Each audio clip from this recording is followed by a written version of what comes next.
Madame, Monsieur, bonsoir. Heureux de vous retrouver pour un nouveau rendez-vous de Stade 24 et merci de votre fidélité. L'événement consacré à la Coupe de la CAF, l'USMA, droit dans ses bottes, ne joue pas le match retour.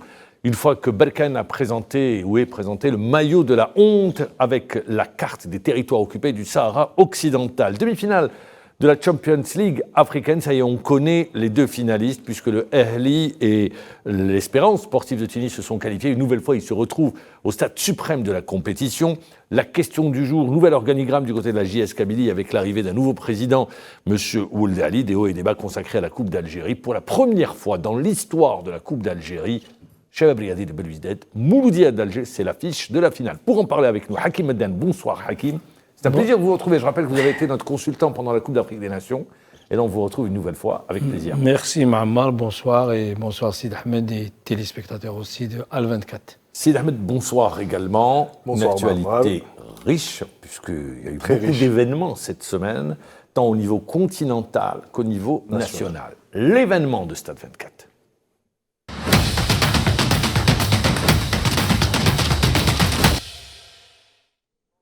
L'événement de Stade 24 consacré à la Coupe de la CAF. Le match retour n'a pas eu lieu, cohérence de la décision. L'USMA d'Alger n'a pas joué le match aller et l'USMA d'Alger ne jouera pas le match retour tant que Berkane a présenté ou est resté avec ce maillot de la honte, avec, je le rappelle, la carte du Maroc mettant en exergue les territoires occupés du Sahara occidental. Retour sur le match retour avec Mohamed Aberkane. Le Maroc poursuit ses séries de provocations contre l'Algérie qui ont abouti cette semaine au refus du club algérien, l'USM Alger, de jouer devant un adversaire marocain, le RS Berkane, qui récidive et continue d'arborer sur son maillot une carte du royaume improvisée incluant les territoires du Sahara occidental occupés. Habitué depuis longtemps aux manigances et à la corruption, notamment à l'achat des consciences des hommes politiques, organisations, mais aussi médias, notamment en Europe, pour promouvoir ses prétentions absurdes sur la marocanité du Sahara occidental, rabattre ensemble les règles du fair play. Comme lors de la phase allée de ce match de la demi-finale de la Coupe de la Confédération africaine de football, le club marocain a décidé de se présenter sur le terrain avec le même maillot contesté par le club algérois, alors qu'il s'agit d'une violation flagrante des textes et règlements de la CAF et de la FIFA, interdisant formellement l'usage des messages politiques ou religieux dans les rencontres de football. La manœuvre de la formation marocaine est passée honteusement inaperçue aux yeux de l'instance footballistique africaine qui est allée jusqu'à déclarer le RS Berkane vainqueur à l'aller par forfait 3-0. L'USM Alger a fait valoir ses droits en saisissant le tribunal arbitral sportif pour réparer cette injustice flagrante, bafouant toutes les réglementations de la FIFA.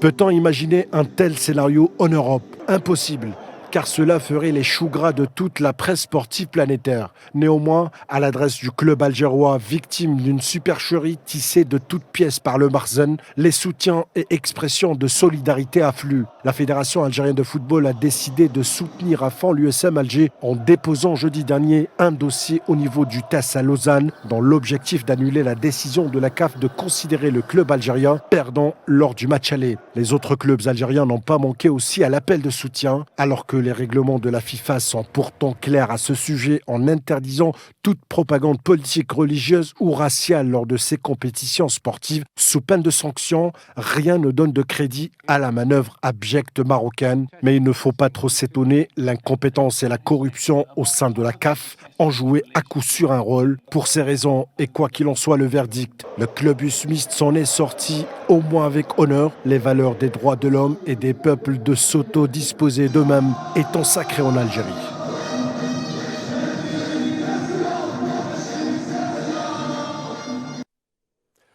Hakim Meddan, première réaction, l'USMA a droit dans ses bottes. Tant que Berkane présente le maillot de la honte avec la carte du Maroc et les territoires occupés du Sahara occidental, l'USMA a dit « je ne joue pas ». Ils n'ont pas joué et le scénario d'Alger s'est reproduit en terre marocaine. Première réaction. La grande question, c'est l'homologation du maillot par la CAF. Non, c'est ça la question. C'est le point le plus essentiel. Je pense que comment peut-on homologuer un maillot comme ça ? C'est que les lois, la réglementation au niveau de la CAF ou bien au niveau de la FIFA ou bien On dit toujours qu'il ne faut pas mélanger la politique et le sport. Mais malheureusement, cette fois-ci, encore une fois, la CAF, moi personnellement, je pense que le premier responsable, c'est la Confédération africaine de football. Parce que quand on voit les autres équipes, on a vu le Wydad, on a vu le Raja, on a vu les FAR, Forces armées royales, ils n'ont jamais joué avec cette carte sur le maillot. Pourquoi seulement l'équipe de Berkane? C'est ça la question qu'il faut se poser. D'autant plus que l'équipe de Berkane, son président, son ex-président, est un des membres influents au comité exécutif, en l'occurrence, Lakhdja. Oui, c'est pour ça que je dis, il y a des trucs qui passent, qui c'est anormal. Comment on accepte des trucs comme ça? Quand on voit le Wydad jouer, ou bien le Raja, ils n'ont jamais joué avec cette carte-là. Ils jouent toujours avec le drapeau du pays. Dans tous les pays du monde, ça se passe comme ça. C'est une nouveauté. Et malheureusement, ça se passe toujours contre nous. On est déçus, on est très déçus. Ça a été fait sciemment. Ça a été fait volontairement. Je pense que clairement, les enjeux ont été clairs dès le départ. Et je vous l'avais dit lors des émissions précédentes que dès le premier match, dès le match aller, l'équipe de Berkane savait qu'elle n'allait pas jouer cette rencontre. Et la politique de ce club ou du pays en général restait toujours dans la provocation et l'intimidation des clubs algériens parce que souvenez-vous, l'année dernière, l'USMA avait affronté les FAR. Il n'y avait jamais eu de problème. Ils les ont joués en aller-retour. L'USMA est allé jouer au Maroc et il n'y a jamais eu de soucis. Donc dès le départ, c'est encore une fois une mise en scène de Fouzi Lakhdja. Je pense que c'est au-delà. C'est une réflexion qui a dû être entamée au Maroc de telle manière à faire de la provocation. Pourquoi? En vue de ce qui arrive. Pourquoi je dis ça? Il y a cette histoire avec Berkane, il y a le handball également, où l'équipe nationale marocaine est rentrée avec également la carte des territoires occupés du Sahara occidental. Donc, à travers cette action, à travers ces deux exemples, à travers ce qui s'est passé, on voit bien que c'est une action réfléchie, menée pour déstabiliser, pour tenter d'influer et amener de manière de facto l'Algérie a accepté une situation de fait. Voilà. Excuse-moi, c'est que quand on essaie et on tente de faire des choses, ok, moi je peux tenter, mais le plus important, la responsabilité, c'est la CAF. C'est la CAF. Maintenant, moi je peux rentrer. Moi je me souviens qu'un match de Coupe d'Afrique avec la JSK, la belle époque, on jouait. Le Jumbo Jet. On devait jouer un match où à l'époque il y avait un opérateur téléphonique qui sponsorisait tout le championnat national. Et bien, comme la CAF avait un autre opérateur, et bien, ils nous ont interdit de mettre cet opérateur. Ça va être dans la réglementation du sponsoring. Mais ça, c'est parce que, dans le marketing, dans le sponsoring. Mais là, c'est encore plus grave. Parce que, comme l'a dit Sid Ahmed, les FAR, ils ont joué l'année passée contre l'USMA, il n'y a pas eu cet incident. Ça veut dire que tout ça, ça a été prémédité et c'est de la provocation. Aujourd'hui, on le sait, l'USMA d'Alger a saisi le tribunal arbitral des sports. Bon, on ne connaît pas encore la réponse du tribunal arbitral des sports. L'USMA va aller jusqu'au bout pour défendre son droit ou défendre le fait que l'USMA n'est pas en tort et n'a pas déclaré forfait. C'est les Marocains qui ont déclaré forfait à Alger et qui ont mis un maillot qui n'aurait jamais dû porteur atteinte également à une question qui est actuellement en débat au niveau des Nations Unies. Oui, mais de ce fait, Ma'amar... La question de l'autodétermination du Sahara occidental. Walid Saadi et Nadir Bouznel, le secrétaire général de la Fédération algérienne, qui ont représenté l'équipe de l'USMA d'Alger au niveau du TAS de Lausanne, il y a eu une première audition par une magistrate du TAS qui a demandé à ce que les pièces jointes de la FAF soient en réglementation avec les lois de la FIFA. Et encore mieux, ce qu'il y a eu dans le dossier, c'est que sur la Coupe du Monde 2030, le dossier de candidature de la Coupe du Monde 2030, le dossier du Maroc, la carte qui représente le Maroc s'arrête aux limites et aux frontières du Sahara occidental de la République sahraoui démocratique. Donc c'est là toute on va dire le deux poids deux mesures de cette fédération et de ce club de Berkane qui s'entête à jouer avec cette carte, on va dire, qui sort de nulle part. Je rappelle également, ça c'est concernant l'USMA d'Alger, la réponse devrait tomber dans les tout prochains jours. qu'il y a eu la qualification du Zamalek qui s'est imposé face à Dreams, du Ghana, 3-0. Mais Ma'amar, avant de passer Oui. à ça, c'est que ce qui est frustrant, c'est quand on voit une équipe comme l'USMA d'Alger Qui défendait son titre, qui défendait son titre. Il y avait la possibilité chance. d'aller au fond. Moi, je me souviens quand on l'avait gagné 3 ans consécutifs, c'était quelque chose d'extraordinaire. Vous parlez de la JSK, là. De la JSK, oui. Et l'USMA, je pense, je pense qu'elle avait la possibilité de gagner le titre Pour une deuxième fois de suite. Et ça, c'est ce qui est rageant parce qu'on perd le match. Jusqu'à présent, on ne sait pas si c'est déjà fait ou pas. Mais c'est se faire, je pense que c'est un vol parce que l'USMA méritait d'aller au bout. Et je rappelle, ça ne s'est pas joué sur le terrain, ça s'est joué sur un Ben autre oui, terrain. c'est sur le terrain de ce la qui politique. fait mal. Voilà. C'est ce qui fait Pas mal. sur un terrain de football. Mais aussi, Mahamar, juste pour terminer sur ce sujet, Oui. les fois où, en outre, la CAF, la FIFA, le CIO, les clubs algériens, je me souviens d'une anecdote où il y avait la GSK et le CSC en Champions League qui devaient jouer avec des maillots floqués en tamazirt et qui ont été contraints de changer de maillot par la CAF à l'époque. Et en outre, le tamazirt est une langue officielle C'est la en GSK. Algérie. C'était la finale. Là. La finale. C'est La finale de la et Coupe de le la CAF, CSC oui. juste après. La finale de la Qui ont été JSK contraints de contre changer de Ben oui. maillot. le Raja de Casablanca. C'était ça, il me semble. Oui, oui. Oui, oui, c'était contre le Contre le Raja, de GSK Casablanca. Raja. Voilà, on en avait Donc- parlé d'ailleurs, si vous faites bien de le rappeler. Alors, messieurs, donc on connaît également, bon voilà pour la Coupe de la CAF. On va aller sur la Champions League africaine. Ahli, tout-puissant Mazembe, Mamelodi Sundowns, Espérance sportive de Tunis. Et finalement, eh bien, on retrouve deux grandes équipes du continent, Al Ahli et l'Espérance. Présentation de cette finale signée Sidi Ahmed Redis.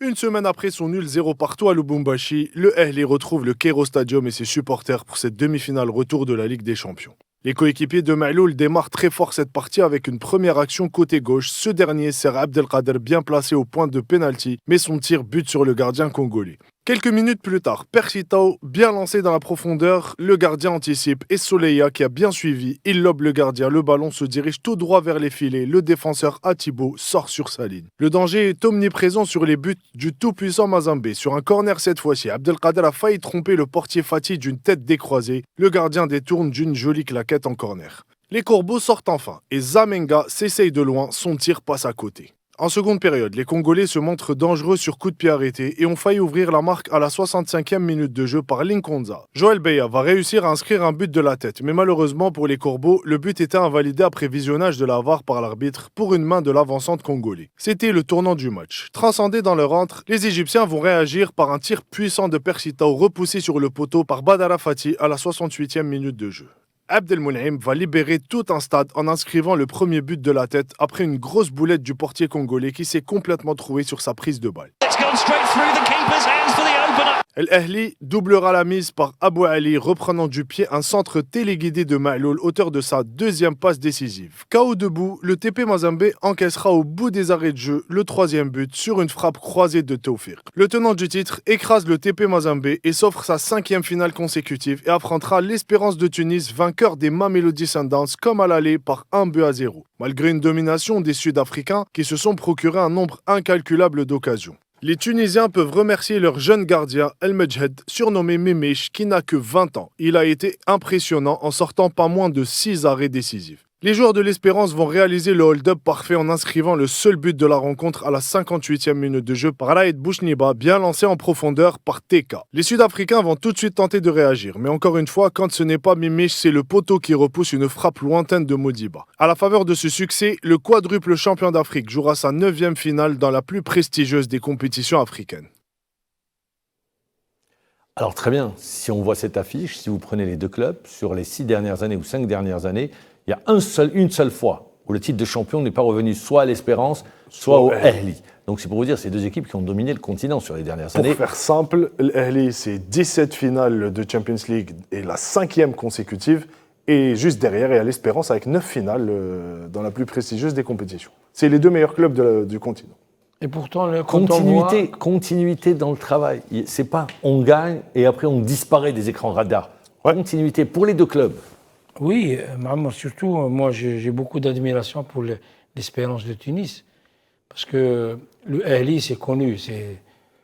C'est le Real C'est Madrid l'ogre africain. c'est le géant de. C'est l'équipe du siècle. Mais l'Espérance, avec tous les problèmes qu'ils ont, avec le championnat, qu'on le veuille ou pas, le championnat tunisien n'est pas d'un très très haut niveau, mais l'Espérance est toujours. Vous avez 3 clubs. Vous avez l'Espérance, le club africain, et l'Étoile. Voilà, vous avez les 3 grands clubs. Et des fois, vous avez l'équipe de Bizerte qui sort la tête de l'eau. C'est pour ça que j'ai dit ils ont vraiment beaucoup de mérite. Et c'est un exemple, je pense, nos clubs doivent prendre l'exemple d'un club comme l'Espérance. Qu'un club comme l'Espérance puisse rester, on voit, toujours présent au moins en demi-finale sur les 10 dernières années ou 15 dernières années, et quand on prend le palmarès, nos clubs n'arrivent pas.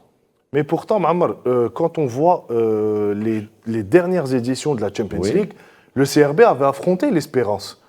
Et quand je vois les matchs... Ils les avaient battus au 5 juillet. D'ailleurs. Justement, j'y arrive. Quand on voit les matchs entre l'Espérance et le CRB, il n'y a pas une grosse différence de niveau. Le CRB a mangé l'Espérance ici au 5 juillet et a failli se qualifier à Tunis. A failli, vous le dites bien. Oui, a failli. Mais après, c'est vrai qu'il y a un facteur X. Le facteur X, c'est l'expérience, c'est le poids de l'histoire, c'est mais aussi cette année, moi, je vais vous dire pourquoi. Sur une année, 2 années, c'est sur 10 ans. Oui, bien sûr, mais ces dernières années... C'est pas un hasard. Quand on voit, c'est pas un hasard. Quand on voit le recrutement de l'Espérance cette saison... Sid Ahmed, non. Franchement... Excuse-moi, Sid Ahmed. Le plus important, c'est quoi? Quand on dit un club a un vécu. C'est la stabilité. C'est la stabilité. Quand on voit la direction de l'Espérance, le président, il est là, je pense, depuis une vingtaine d'années. 15-20 ans. Il y avait Slim Chiboub. Après, c'est lui. Qui est parti. Voilà. Et l'actuel. Alors, je pense qu'ils ont l'habitude, Mohamed. Quand on a l'habitude de jouer des événements comme ça, chaque année, on joue la Champions League, chaque année, à un certain moment, on prend le rythme. Vous l'avez dit tous les deux. C'est que le CRB a failli passer. Qu'est-ce qui manque? Il manque un détail. C'est ça, dans ces compétitions, à ce niveau-là, c'est vraiment le détail du détail. Vous imaginez nos clubs, depuis 2014, ça va faire 10 ans que nos clubs n'arrivent plus en demi-finale. En finale. Demi-finale, s'il y a eu l'entente. Une seule fois. Il y a une seule fois sur les 10 dernières années. Sur les 10 dernières années. Mais nos clubs n'arrivent plus à atteindre une demi-finale. Bien sûr. Sur les 10 dernières années. On ne parle même pas de finale, on parle de demi-finale, arriver au dernier carré. D'ailleurs, c'était l'objectif numéro 1 du CRB sur les 3 dernières éditions. Mais encore une fois, c'est un tout. Moi, je pense qu'aujourd'hui, quand on prend l'effectif de l'Espérance, pour avoir vu le match, la qualité des joueurs brésiliens qu'ils ont, TK qui sort un match extraordinaire en Afrique du Sud. Au match aller, le buteur Guerrero aussi qui fait un match exceptionnel. Il y a le milieu de terrain dont le nom m'échappe. C'est un jeune qui a été recruté chez les Young Africans. Mais franchement, la qualité de joueur fait la différence. Il y a Richa, il y a Tougaï, international algérien. Donc ils ont un effectif vraiment très bien, riche sur tous les compartiments. Moi, j'ai posé la question à Hakim qui a déjà gagné une Coupe d'Afrique des clubs champions. On l'appelait comme ça à l'époque, c'est peut-être pas la formule actuelle. Vous avez été manager de club, vous avez été entraîneur, vous suivez l'actualité footballistique. Aujourd'hui, est-ce que la revendication des clubs de Ligue 1, notamment des grandes écuries, c'est d'augmenter le nombre d'étrangers? Est-ce que pour vous, gagner une Champions League africaine passe par l'augmentation du nombre d'étrangers au niveau des clubs? Les clubs demandent 5 étrangers. Je pense que c'est important. C'est important d'avoir aussi le nombre, oui. Le nombre, c'est discutable parce qu'avec 2, cette année, c'est 3. Mais je pense aussi la qualité, Mohamed. Qualité, parce que nous, quand on voit les joueurs parce que, qu'on le veuille ou pas, il y a beaucoup de joueurs qui transitent par la Tunisie, par l'Égypte, parce qu'ils savent que ce n'est qu'un tremplin. Parce qu'en jouant une Champions League avec l'Ahli ou bien l'Espérance, ça lui donne espoir de jouer dans un grand club européen. Mais je prends un exemple. Oui. Diallo, il était à l'USMA d'Alger, il est bien parti en Europe. Oui. Dabo également. Avec nous, oui. Avec vous, avec la JSK. La question, est-ce qu'aujourd'hui, quand je regarde le championnat de Ligue 1, l'USMA, oui, le Mouloudia également, ils ont fait un bon recrutement d'étrangers. Sinon, pour le reste, c'est des joueurs tout juste moyens, tout juste. qui n'apportent rien. Le CRB. C'est très faible. On prend par exemple le Ouais, CRB avec c'est très faible. Wamba. Mais vous prenez l'USMA et vous prenez le Mouloudia d'Alger, ils ont recruté juste. Vous avez Ateba et Kalou, et vous avez de l'autre côté Zograna et le nouveau Ouattara. C'est très bien. Ouattara, Mais oui. sinon, pour le reste, les autres étrangers, on n'a pas... GSK, je pense qu'ils ont Matuidi, c'est pas Et mal. qui est pas mal. C'est pas mal, Mais oui, pour c'est le pas mal. reste... Il y a aussi le milieu de terrain à la JSK, le nouveau Traoré. Traoré. Mais ça reste... Voilà. Mais, Quand on regarde les clubs de Ligue 1, ça reste faible, Oui. le pourcentage. J'ai l'impression qu'on ne sait pas recruter, on n'a pas les moyens pour aller recruter de bons joueurs. Maman, vous êtes un ancien, Oui. un vieux routier. Oui. Je vais vous le dire. Les meilleurs, ils ne viendront pas ici. Pourquoi?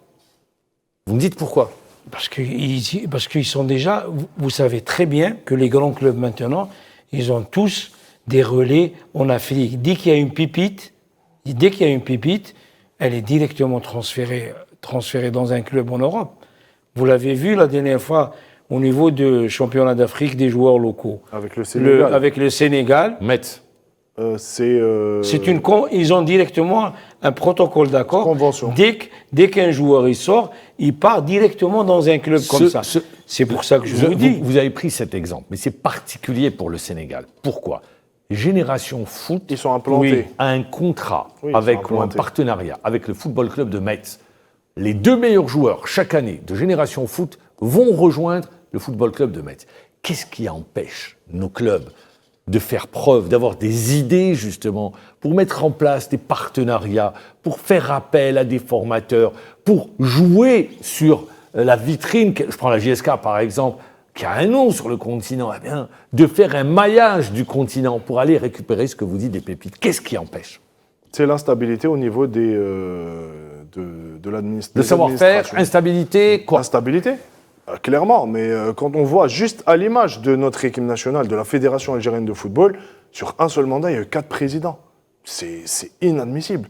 Comment voulez-vous que les clubs soient stables alors que la Fédération algérienne ne l'est même pas? Sur un seul mandat, il y a eu 4 présidents qui se sont succédés. Et au niveau des clubs, j'en parle même pas. Chaque 6 mois, il y a un nouveau président. Non, ça bouge pas au niveau des clubs, pourquoi? Bon, la JSK, ça a bougé. Ça bouge pas. Mouloudia, ça bouge. Au 2 CRB, ans, peut-être, ça 2 bouge ans, pas. 2 ans, Oui, mais ça Mouloudia. bouge beaucoup. Il est en place. On vient de prendre l'exemple de l'Espérance. Ça fait 10 ans que le président, il est là. Donc, peut-être plus. Pour mettre en place, pour avoir une feuille de route à long terme, pour mettre en place certaines choses, il faut du temps. C'est pas en claquant des doigts que ça va se faire. Donc, aujourd'hui, il faut laisser le temps au club, bien structuré, avoir un organigramme bien ficelé, surtout les clubs qui ont des entreprises étatiques aujourd'hui, qui sont propriétaires. Donc, Merci, et vous me permettez comme ça, je me tourne vers Hakim, l'une des priorités ou des orientations du président de la République en recevant le président de la Fédération algérienne de football, c'était les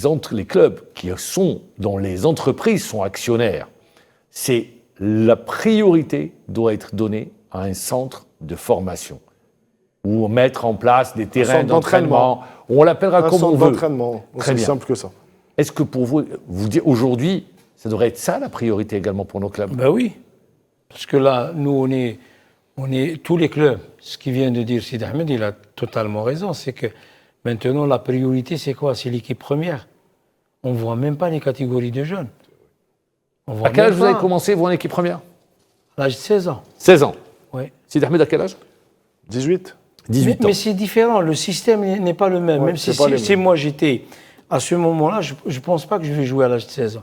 Parce que maman, avant, c'était les minimes, cadets, Oui, juniors très bien. et seniors. Et cadet, il y avait 16 joueurs. On était 16, 18 max.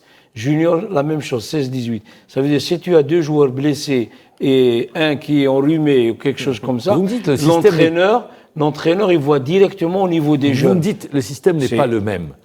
Moi, quand je regarde ailleurs, parce qu'il faut voir également ce qui se fait ailleurs, on ne va pas s'enfermer dans une tour d'ivoire. Moi, je vois des jeunes de 20 ans jouer en équipe première dans les 5 grands championnats européens. Lamine Yamal, il joue à Barcelone, il a 16 ans. Voilà, 16 ans. Zahir Emery, 17 ans au PSG, il est titulaire. Voilà, c'est pour ça que je vous dis. Oui. Et qu'est-ce qui empêcherait le talent?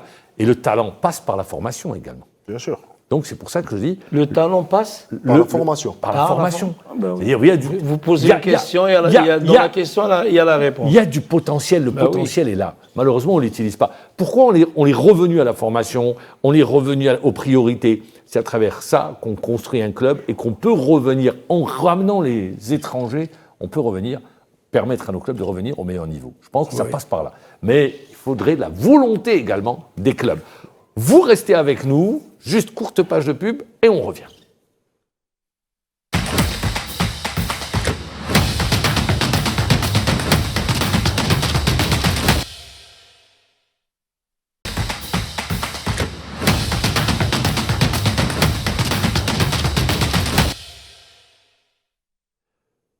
Voilà, alors on revient bien évidemment, messieurs. Est-ce que votre favori, je vous posais la question, Hakim Edan, votre favori, Espérance, Ali du Caire? Moi, je me souviens, je pense, je sais pas, j'ai pas les stats, mais souvent c'est le Ahly l'Espérance qui est c'est l'Espérance qui gagne Ouais. contre le Ahly. D'ailleurs, il y a eu Ouais, la je sais pas fameuse les finale stats, où il y a eu le scandale avec Oui. Abid Sharaf. Ouais. Par rapport à la VAR, si vous vous souvenez, c'était une finale. Oui, mais c'est des matchs heurtés. Hein, Oui, toujours, oui. Ouais, gros derby. Grosse rivalité. Tout à fait. Donc se prononcer sur un favori, ça Ouais, reste très compliqué. Ça reste compliqué, même si sur la campagne de Champions League, depuis les groupes, on le dit à chaque fois, l'Ahly monte en puissance. Et l'Espérance a une grosse qualité cette année, c'est le groupe. C'est cette solidité défensive que quand on voit le match face à Sundowns, en aller-retour. Ah, les Brésiliens, ils subissent les Brésiliens du l'Afrique. continent, on les voyait vainqueurs, ils ont porté la Super Coupe d'Afrique, Tout à fait. on les voyait vainqueurs. Mais l'Espérance a subi sur les deux rencontres. Ils ont tenu bon. Donc pour et- vous misez Oui. une pièce sur l'Espérance. Sur l'Espérance, ouais. Moi aussi, la même chose. L'Espérance? Ouais. D'accord, on attendra pour voir. Et encore une fois, Mahamar, juste pour terminer. Le match sur retour, le- c'est à Tunis, c'est ça? Non. Match retour, c'est au Caire. Match aller le 19, match retour le 26. Voilà. Et juste pour rappeler qu'il y a deux clubs égyptiens en finale. Zamalek, Le Ahly et l'Ahly. en Champions League et Zamalek en Coupe de la Zamalek, CAF. on est présenté comme outsider Favori. également hein, Ouais. de la compétition en Coupe de la Confédération Tout à fait. africaine de football. On arrive à la question du jour.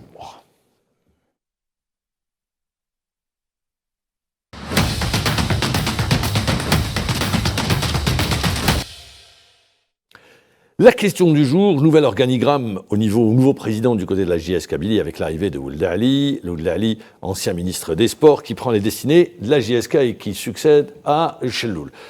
Bien évidemment, on ne va pas rentrer dans le détail, mais c'est trop tôt, puisque concernant la JS Kabylie, votre ancien club, tout comme Al-Harrach, moi je voudrais vous poser une question, Hakim Edan. Est-ce que vous avez encore l'énergie de vous investir dans le football?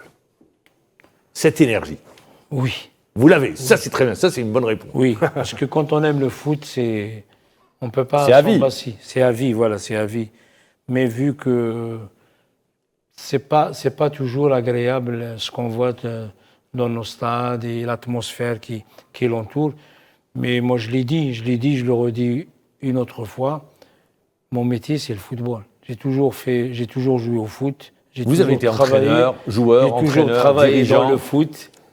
Mais ça devient dur dans nos jours, ça devient difficile, surtout pour nos proches et nos familles. C'est l'environnement. L'environnement est très tendu. Oui. On l'a vu. Moi, je voudrais rester avec vous sur deux questions. Je ne vais pas rentrer dans les... Parce que votre nom est cité, vous avez lu dans la presse, Hakim, c'est réglé, c'est pas réglé, c'est pas ça le débat. Je ne vais pas vous dire si vous avez dit oui ou non. On aura l'occasion d'en reparler. Moi, je voudrais rester avec vous. Aujourd'hui, quand vous prenez un club comme la JSK, qu'il faut le dire, est plus vers le bas du tableau que vers le haut du tableau, est-ce que vous ne pensez pas, parce que c'est une chanson que j'entends chaque intersaison, quand les dirigeants arrivent, on va jouer le podium, on veut promettre, on veut faire plaisir aux supporters. Est-ce que vous ne pensez pas qu'aujourd'hui, il faut se donner le temps pour reconstruire, pour mettre les bases d'une équipe? Ça ne se construit pas en 6 mois, une équipe en 3 jours, en 4 jours, sur un projet sur 1 an, 2 ans, plutôt sur 2-3 ans. Est-ce que vous ne pensez pas? Bon, c'est pas seulement la JSK, c'est tous les clubs. Quand on veut faire quelque chose de Bon, grand. pourquoi j'ai cité la JSK? Parce Oui. qu'ils sont en difficulté cette dernière saison. Rappelons-le, ces dernières saisons. Oui. Mais je pense que c'est qu'il y a des clubs qui sont faits pour la formation. Il y a des clubs qui n'ont pas le temps, ou bien on ne leur donne pas le temps pour la formation. Je parle en général. Et la JSK, comme vous l'avez si bien dit, c'est un club quand même qui a dominé le football algérien à une époque, et même au niveau africain. Mais après, il y a eu... 3 coupes de la CAF, Oui. 2 coupes d'Afrique des clubs champions, super coupe d'Afrique, bon, ils ont tout gagné. Après, il y a eu la traversée du désert. Le dernier titre, il y a 15 ans. Hein. 2008. Oui, voilà, c'est ce que je dis. C'est ce que j'ai dit. Je peux vous raconter une histoire. C'est que je suis parti voir un match. Un jour, je suis sorti de la maison. Il y avait un jeune qui faisait partie du groupe de supporters. Et il m'avait accosté. Il m'avait dit voilà, Chir, j'ai envie de vous dire quelque chose. Il me dit oui. Il me dit mon père est décédé, ça fait 2 ans. J'ai dit Rabbi yarhamou et tout ça. Après, il me dit quand je viens au stade, quand je rentre, je suis triste. Des fois, il me dit nous, en 1986, on avait gagné le doublé. C'était la John Budget. En 90, on a gagné la Coupe d'Afrique. En 2000, en 2001, il racontait. Il me dit, le gamin, il me dit, et ça m'a marqué. Il me dit, Chir, moi j'aimerais bien revivre les moments que mon père a vécu. Vous comprenez? C'est que c'est ça, un jeune supporter de la JSK, il a toujours l'espoir de gagner des titres, de gagner un titre continental, parce que pour ses supporters, pour ces gens, c'est que la JSK, elle est dans l'obligation d'être dans le quota des grands. Oui, de jouer le podium, quoi, tout simplement, et de revenir sur la scène continentale. Vous comprenez, on parlait tout à l'heure du vécu. On ne peut pas trouver le Ahly, on ne peut pas trouver le Zamalek, on ne peut pas trouver l'Espérance, on ne peut pas trouver les autres clubs. Yani, ils jouent, ils passent comme ça des années. C'est il y a beaucoup... la pérennité de la performance. Bien sûr. Comment permettre au club d'être au plus haut niveau.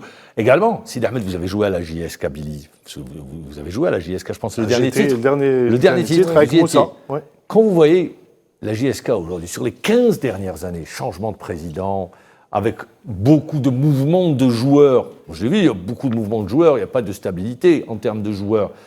Vous ne dites pas qu'aujourd'hui, peut-être qu'il faut prendre une halte, faire une halte et reconstruire? Ou vous dites non, on va arriver à l'intersaison, allez, ça va aller dans tous les sens? Dans tous les sens, non, je pense pas. Mais ce que vient de dire Hakim, je pense que ça résume un peu l'état d'esprit qui règne au sein des supporters de la JSK. C'est-à-dire qu'ils sont nostalgiques de ces belles années qu'ils ont vécues. Ils n'ont connu que des victoires, il a bien dit. C'est le club le plus titré d'Algérie. Donc c'est un club qui n'a connu que des succès dans toute son existence. Et arrive ce moment où il faut tout reconstruire. 15 ans de disette, c'est énorme pour un club comme la JSK. Et pour moi, la cassure, elle s'est faite, encore une fois, je le redis, par rapport aux successions de présidents après Mouachelif Allah yarhamou. Il n'y a jamais eu un président qui a su élever son grade ou à l'image de... Il n'y a pas eu de président qui a fait l'unanimité. L'unanimité, voilà. Non, mais clairement, parce que c'est un club, qu'on le veuille ou pas, c'est un club historique, c'est un club qui a une âme, qui a une identité, qui représente une région. Pour avoir joué là-bas, je pense qu'aujourd'hui, le plus important, c'est de regrouper les supporters de la JSK, parce que depuis un certain temps, on voit que les supporters sont divisés. Et cette division a fait beaucoup de mal au club. Et il y a encore un autre facteur. L'autre facteur, c'est que, de mes souvenirs, la JSK ramenait les meilleurs joueurs sur le marché. C'est-à-dire qu'il y avait un joueur qui était excellent, qui avait fait une super bonne saison dans tel club. Oui, bon, on s'en souvient, je peux vous les citer tous. Voilà, pas de moi, problème. Chef Hanachi allait le chercher. L'exemple, vous deux. Okay, voilà. Très bien. Non, mais à chaque fois qu'il y avait un bon joueur, parce que la JSK représentait cette image du club algérien qui jouait les compétitions africaines, qui allait à l'international, etc. Okay. Aujourd'hui, ce n'est plus le cas. Les dernières années, ça n'attire plus. La JSK est devenue un club quelconque. Comment faire, Hakim, pour rendre le club attractif? Non, tout d'abord, on doit féliciter le nouveau président, notre ami Lahadi Ould Ali. On doit le féliciter pour sa nomination. Et il a la confiance de l'actionnaire majoritaire. Oui, il a la confiance et c'est quelqu'un qui vient aussi avec des idées. Il veut vraiment apporter il veut redorer le blason. Il veut redorer le blason. Ben oui. Bon, maman, il n'y a pas quelqu'un qui vient à la JSK pour ne pas... Mais chacun avec les moyens qu'il a, chacun sa méthode de travail et tout. Mais c'est pas du tout facile. Mais la JSK mérite quand même d'être dans le podium chaque année. Mérite, vraiment mérite. Comment fait la grande question, le disait Sidi Ahmed aujourd'hui, c'est la réunification de tout le monde, la famille, de la JS. Quand je dis la famille, des supporters. Mohamed, c'est mettre la main... Et rendre le club attractif. Non, mettre la main dans la main et tout le monde va tirer sur le même sens. Parce que, qu'on le veuille ou pas, c'est vrai qu'on peut dire la JSK, on peut dire beaucoup de choses, mais quand même son nom, les étoiles qui sont sur le maillot, c'est des choses qu'on ne peut pas trouver ailleurs. Certains disent que c'est un maillot qui est lourd à porter. Bien sûr. Vous êtes d'accord ? Ben oui, très lourd, bien sûr que très lourd à porter, parce que c'est un club qui a une histoire, qui a un palmarès. Regarde, vous avez dit combien d'années que le club n'a pas gagné de titre. 15 ans. Mais quand même, c'est le club le plus titré d'Algérie. Ah oui, c'est le club le plus titré. Vous comprenez, c'est que ça veut dire... Non, il a un lourd passé. Mais la chose la plus importante, vous l'avez dit tous les deux, c'est que il faut que tout le monde s'unisse. Ça ne sert à rien d'être avec X ou Y ou à être de ce clan ou de l'autre clan. C'est les gens mettre la main dans la main. Et moi, je suis jaloux quand je vois les supporters du Mouloudia ou bien de l'Usma d'Alger ou des autres clubs qui font les tifos. Parce que la GSK le faisait les années 2000 et vous vous souvenez, oui, très bien. Les 3 Coupes d'Afrique consécutives et c'était au mois de Ramadan. Et moi je pense personne, je dis bien personne, ne peut oublier les moments de joie que ce club a donné à notre pays. Tout à fait. Voilà, et on l'espère voir pour la saison prochaine. Cette année, c'est le maintien. Il n'y a pas d'autre objectif que le maintien, mais la reconstruction du club. Après, je pense que Mohamed, sur le... Si certains nous regardent et me disent pourquoi je n'ai pas posé la question à Hakim, est-ce qu'il y va ou pas, parce que je dis c'est trop tôt encore. Oui.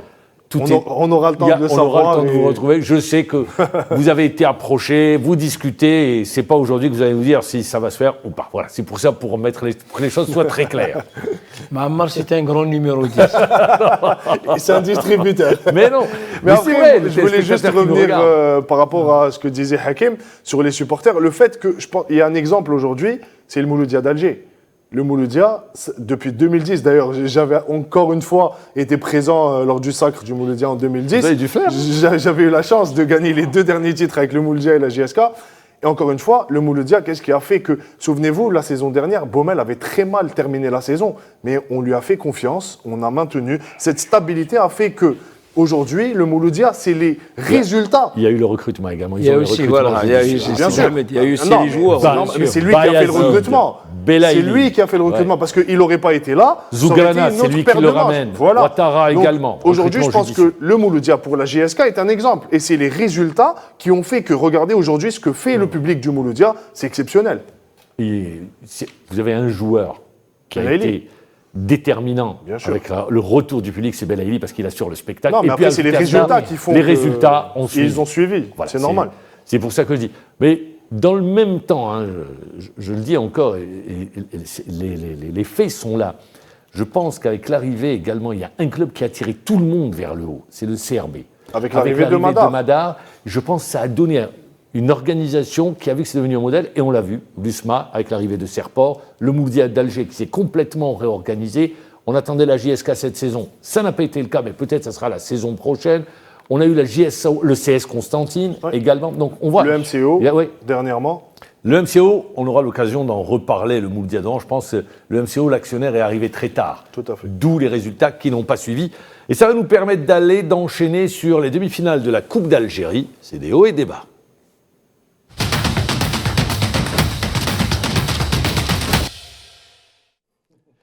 Des hauts et des bas avec les demi-finales de la Coupe d'Algérie. CSC Mouloudia d'Alger, c'est le Mouloudia d'Alger qui se qualifie, une équipe du Mouloudia d'Alger qui a confirmé encore une fois, on l'a vu sur la deuxième mi-temps, ils ont été largement devant, sans surprise cette équipe du Mouloudia d'Alger. Et on a eu un beau match, on a eu droit à un beau match. Surtout sur le plan physique, Hakim, je ne sais pas si vous l'avez vu le match. Oui, j'ai vu. Donc sur les 20 premières minutes, le Mouloudia a eu du mal, ils sont très mal rentrés dans leur match. Ils encaissent ce premier but. D'ailleurs, il y a eu un penalty sifflé par l'arbitre Ben Brahim. Et ensuite, après visionnage de la vidéo assistance, il annule ce but. Pour ensuite encaisser un but sur corner de Madani. Et juste après ce but, le Mouloudia s'est réveillé et a dominé en deuxième mi-temps, ils étaient largement devant. toute la partie. Je pense que le tort de cette équipe du CSC, c'est d'être revenu en arrière et d'essayer de garder le score. Et le Mouloudia, on l'a vu sur la prolongation aussi, physiquement, ils ont fait la différence. Avec la qualité des joueurs qu'ils ont, c'est une victoire logique du Mouloudia d'Alger. Puis ils ont réagi parce que Sid Ahmed, ils sont en confiance. Bien sûr. Ils étaient menés, mais si c'était un autre club, il va s'effondrer. Moi, je pense que le Mouloudia mérite En le course pour un doublé. Hein. mérite le parcours qu'ils sont en train de faire. Ouais. Parce qu'ils ont bien travaillé en intersaison. Je me souviens qu'au début de saison, il y a beaucoup de gens qui rigolaient quand ils ont vu le Sur la Mouloudia préparation. sur la préparation. Ouais. Mais je pense que le président Hadjar Djem et Boumel, ils ont eu une bonne stratégie, ils ont eu une bonne feuille de route. Et les résultats qu'ils ont eus jusqu'à présent, c'est des résultats mérités. Et comme vous l'avez si bien dit, Mahammar, leur recrutement était judicieux. Super Je bon pense recrutement. qu'il est très bon. Réfléchi. recrutement.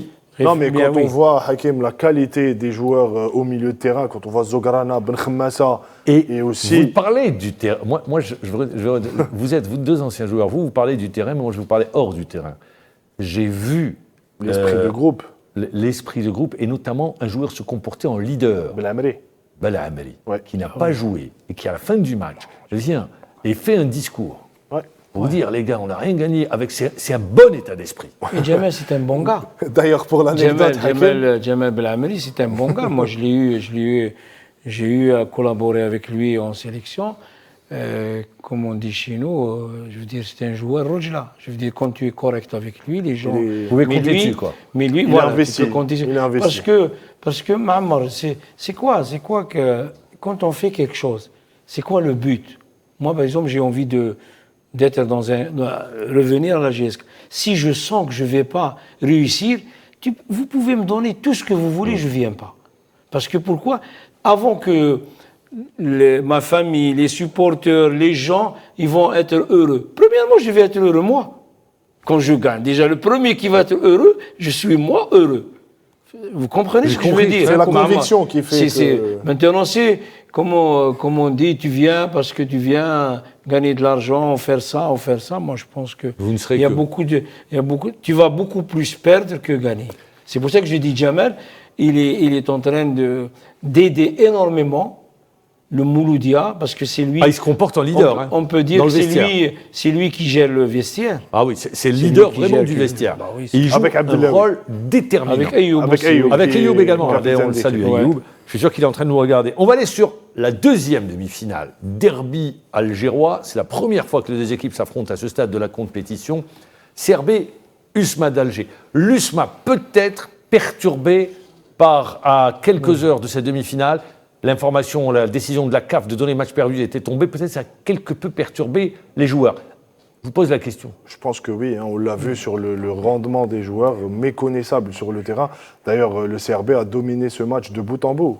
L'USMA n'a pas existé sur cette demi-finale, ne s'est procuré quasiment aucune occasion, à l'exception d'une barre transversale de Mereli sur un tir lointain.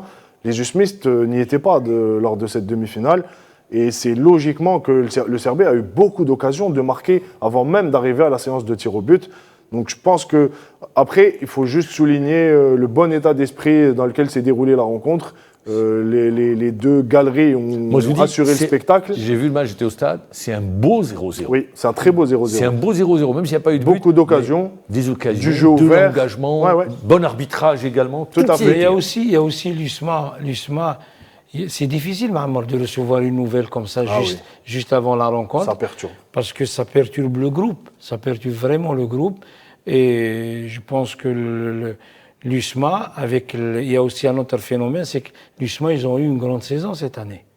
Ils ont joué beaucoup de matchs. Je pense que même aujourd'hui, je pense qu'ils ont 4 Ils ont matchs. 3 matchs de retard. 3 matchs de Trois ou retard. quatre 3 matchs de matchs. retard. Voilà, 3 matchs de retard. Je pense que ça a aussi pesé, ça va peser aussi en cette fin de saison. Dans cette dernière ligne droite, Oui, je quel pense. championnat?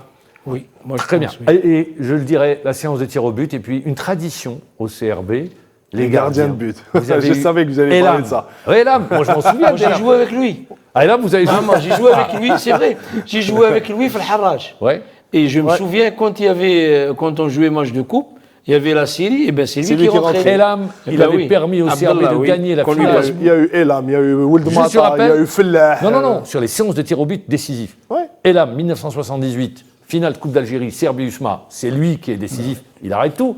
Fellah, Fellah. CRB, Borj Bouadarij, c'est lui qui arrête la séance.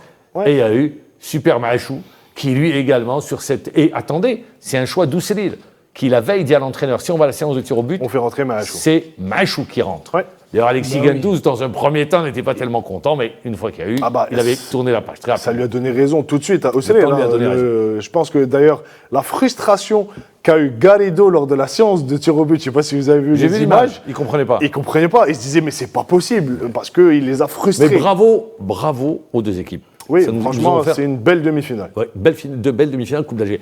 La finale CRB Mouloudia, elle est inédite. Je ne dis pas inédite, elle est historique plutôt, parce que c'est Ça la n'a jamais première eu fois. lieu.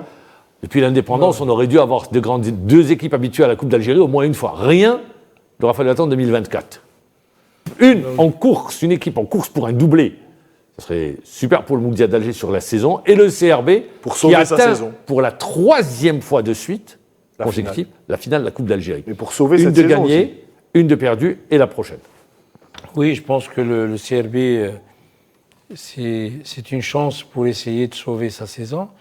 Et le Mouloudia, ils sont en pleine euphorie. Quand ils sont en pleine confiance. Et je pense que ça va être une belle finale. Sincèrement, je pense. Parce que le CRB, qu'on le veuille ou pas, c'est un groupe qui n'a pas beaucoup bougé depuis ces dernières années. Et quand on voit bien l'effectif, je pense qu'ils ont pas mal de bons joueurs. Et de l'autre côté, une équipe euphorique. Je pense qu'on va assister à une bonne finale. Des fois, l'enjeu ne prend pas sur le jeu. Ouais. Je l'ai vu sur les finales. Hein. Mais c'est deux équipes joueuses, Mahama. C'est deux équipes. Quand on a un Youssef Blaili d'un côté, les Amzienne, d'autres joueurs. Benreit, Selmi. Je pense qu'on va assister à une belle finale. Ben, c'est tout le mal qu'on souhaite. Messieurs également, la VAR, elle a joué un rôle déterminant à partir des quarts de finale. On l'a vu, quarts de finale où il y a eu beaucoup d'erreurs des arbitres assistants. Oui. Eh bien, ça a permis de corriger les erreurs. Et cette fois-ci également. Clairement, mais sur les deux demi-finales, il y a eu des buts qui ont été acceptés dans un premier lieu, validés, mais après recours à la VAR, ils ont été annulés, tout logiquement. Et je pense que la VAR est indispensable aujourd'hui dans notre championnat pour limiter les erreurs d'arbitrage.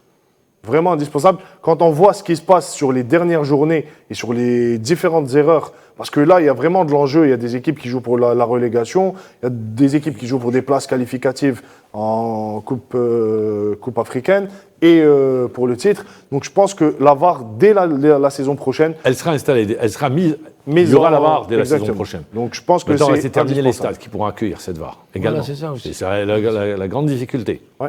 Donc c'est pour dire. D'ailleurs. Mais ça aide beaucoup, hein. On l'a vu sur les deux demi-finales. Et en plus, Mahamar, ce que j'ai remarqué, c'est que quand il y a une décision Décision de la VAR, ouais, de c'est la ça, VAR, c'est ça, oui. les joueurs ne respectent plus parce qu'ils savent qu'il y a la VAR et aujourd'hui, ça va limiter vraiment Voilà, les contestations. les contestations de joueurs. Ouais. À chaque fois et on l'a vu sur la demi-finale USMA-CRB, à chaque fois que l'arbitre disait « Attendez messieurs, il y a la VAR ». Une fois que la décision a été prise et qu'on ait fait appel à la VAR, les joueurs ne contestent plus parce qu'ils savent qu'il y a la VAR et la VAR donne le droit à chaque En joueur. d'autres termes, on va avoir un autre comportement des joueurs, un autre comportement, une manière de défendre également. Ouais. Oui, je pense. Il faudra s'habituer parce que les joueurs, on les voit, hein, les tirages de maillots, les fautes dans la surface et tout. Ça va nous donner autre chose maintenant avec la VAR. Oui, Les hors-jeux également, l'alignement. on l'espère. On Le l'espère, Mouloudia a hein. marqué 2 buts, Deux buts face au qui ont CSC été- qui ont été invalidés par la VAR. Pour hors-jeu. Et tout le monde Il a va, falloir respecté. il va falloir réapprendre à jouer aux défenseurs. Et oui, parce qu'ils ne sont pas habitués. Bah oui. Non mais c'est une bonne chose. Moi je trouve que c'est vraiment une bonne chose parce qu'on l'a vu, ça limite les contestations et ça donne vraiment... Surtout, dommage, on n'a pas les images, mais quand on voit le match d'hier, MCO-CRB, l'arbitre de la rencontre, qui est passé complètement à Ben côté. Aknoun JSK. Ben Aknoun, JS Kabylie également. une honte. Je pense qu'il est temps de revenir à la VAR et on attend les décisions de la commission Et centrale encore une fois, je d'arbitrage. voudrais juste parler, parce que ça me tenait à cœur, je voulais parler des... Vous avez 2 secondes. 2 secondes. La mode de ces derniers jours, les clubs qui s'auto-clashent à travers des communiqués sur les réseaux sociaux. Je trouve ça absurde. Bah, Qu'on arrête, que ce soit le Mouloudia, le Parado, le CRB, le MCO. Ce qui s'est passé sur le terrain reste sur le terrain. Très pas la bien. peine de faire... Ça va juste créer de l'animosité. Ça, c'est le carton rouge Oui, de Sidi Ahmed. franchement, oui. Une nouvelle fois, Hakim, merci. On aura l'occasion de vous retrouver, je pense très rapidement, dans les prochains jours, pour savoir quel est l'avenir de Hakim. Pour une émission Est-ce encore, qu'il se dessine à la JSK ou pas? On aura l'occasion d'en reparler. Pour encore une émission. Mais bien sûr. Alors, si vous allez à la JSK pour avoir votre projet. Merci encore une fois, Hakim. Merci, C'est Maman, toujours un merci. plaisir de vous recevoir. Merci Sidi Ahmed. Merci à vous. toute l'équipe technique qui nous a accompagnés. Moi, je vous dis au revoir et on vous donne tous rendez-vous la semaine prochaine à la même heure. Merci. Au revoir. Bonne soirée.